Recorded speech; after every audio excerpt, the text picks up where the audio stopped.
Today, we find ourselves in another place of our exploring. We find ourselves in Silver Reef, Utah. Normally, I don't like to come to these places because guess what? I like to find places that are out and far away that not a lot of people know of.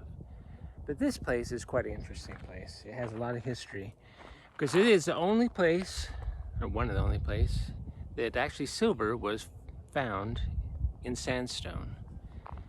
We're going to go into the Silver Reef building or wherever, the Wells Fargo building, and we're going to take a look around. And you can join me today. All right, let's go explore. This here is a museum that's open to the public, and it was actually up here. There's that house that's right there is Jerry Anderson. He was one of the founding members of actually restoring and getting this bank back into shape. It was a residence at one time. And anyway, but we're going to go inside here and we're going to take a look. You can see all the mining equipment that they have displayed out here. Probably pulled off all the hills and the mines around. But we are going to go and take a look. There's an ore bucket over there. Let's go in. All right.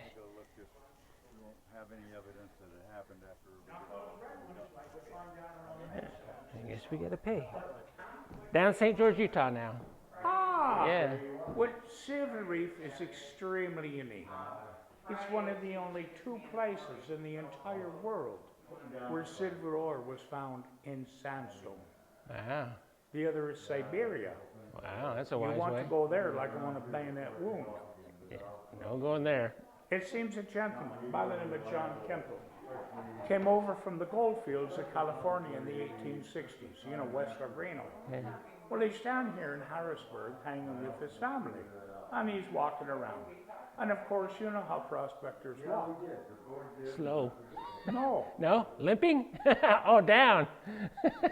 Well, he's over here on the White Reef walking around. Uh-huh. And he starts finding things that are a bit peculiar.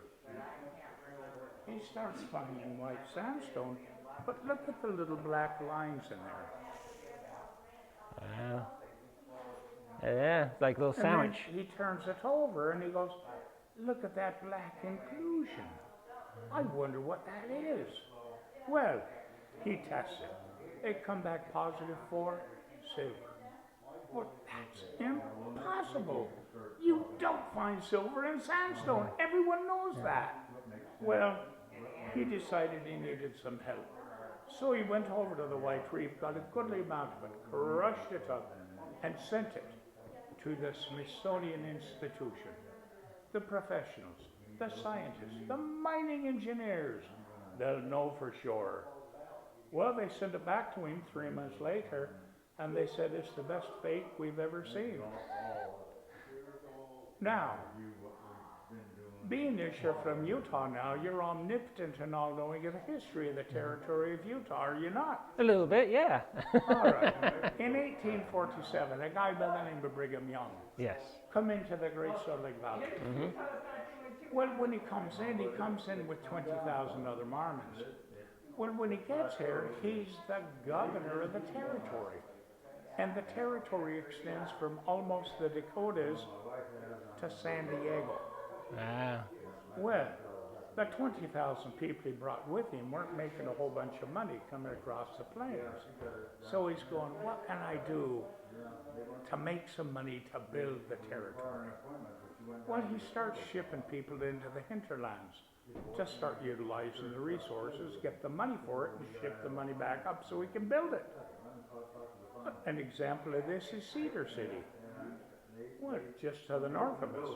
Well, Cedar City is in Iron County.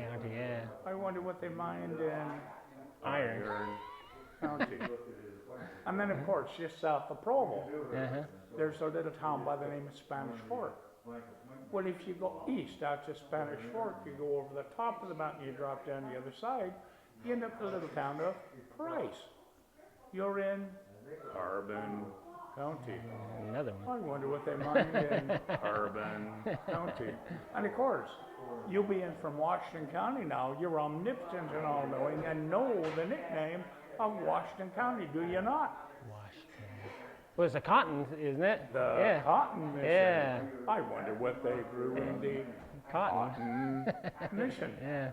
Well, with all of those resources being used, the money collected being shipped back up north, the people down here weren't real well to do.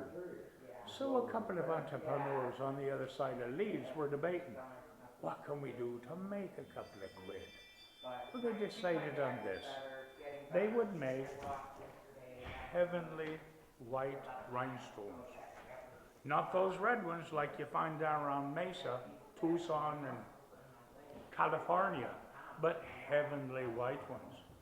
Problem is, where do you sell them? You can't sell them in St. George because everybody at that time was Mormon and poor. You can't sell them in Cedar City because everybody was Mormon and poor. You can't sell them over here in Tokerville because everybody was Mormon and poor. Where can you sell heavenly white rhinestone? I've got it. Let's sell it to those rich miners over in Pioche, Nevada. It's only a 2-day wagon ride. So they contracted with the Teamsters to bring the horses and wagons over. And every week they sent loads of heavenly white rhinestones over to sell. And they were selling like biscuits and gravy. Until one day, one of the wagons had a problem. He broke a wheel, he dumped the load and crushed it. Well, the Teamsters were upset. Number one, they weren't going to get paid because their heavenly white rhinestones are now gravel on the ground. Of course, being from Pioche, they were not real impressed with the assay office over there. It was run by a gentleman by the name of Mephifarius Murphy. Well, rumor had it that Mephifarius had been able to find gold in dandelions. So they decided they'd do a trick. They took that crushed up load of heavenly white rhinestone. They sent it over to Mephifarius. Well, 2 days later, he comes back and he says, you're only looking at $1,000 worth of silver per ton of ore. Well, that's impossible.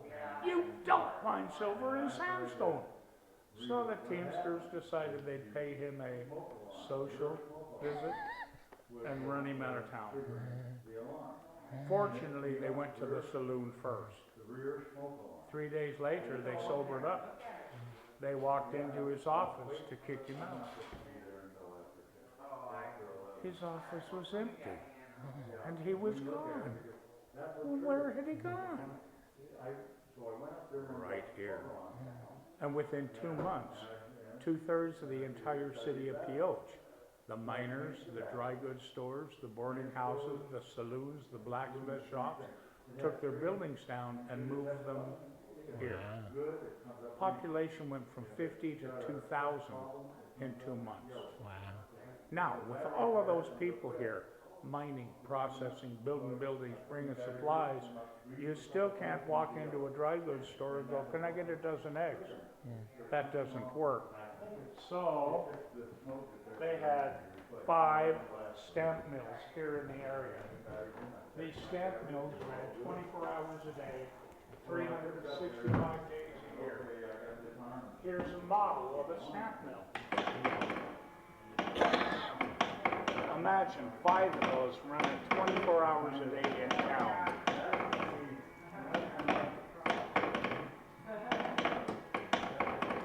Now, you remember I told you that was a model, right? Yeah. You see those hammers that are the size of your finger going up and down? Yeah. In the Buckeye mill right there, each one of those hammers is the size of that chair. Oh, yeah. That one there? Wow. What they were doing was crushing that up to a fine powder. Then that fine powder, what they do, is put it in water. Why? Because silver is heavier than dirt. Then you take the bottom part of it, put it in a retort, cook it with mercury, and you get Silver. silver. Now, Did you see the two ore cars on that side of the Yeah. building? Uh-huh. Each one of those contains approximately 1 ton. That 1 ton of ore is going to yield a block of silver that size. Yeah. Takes a lot. Now, well, to put that into perspective, do you know Salt Lake very well? Oh, but yeah, I grew up there. All right. To the east of Salt Lake, there was a little mining district called Park City. Yeah. Well, Park City has the Silver King mine. The Silver King mine is a hard rock mine. You're mining silver out of granite. Well, you're going to go through 18 to 20 of those ore cars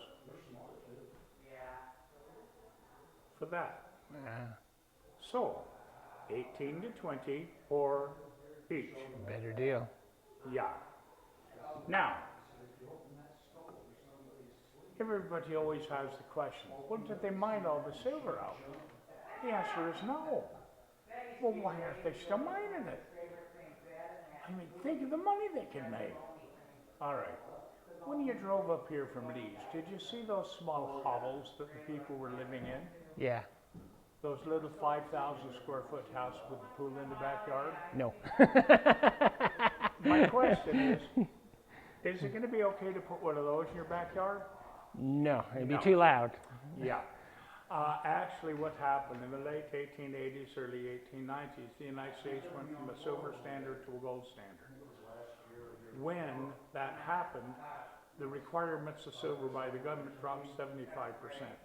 And the miners that were making $4 a day were told they weren't going to make that anymore, so they said, ta-ta. And of course, people always giggle and go, $4 a day, or, you know, come on, I can make 10 times that at McDonald's. No.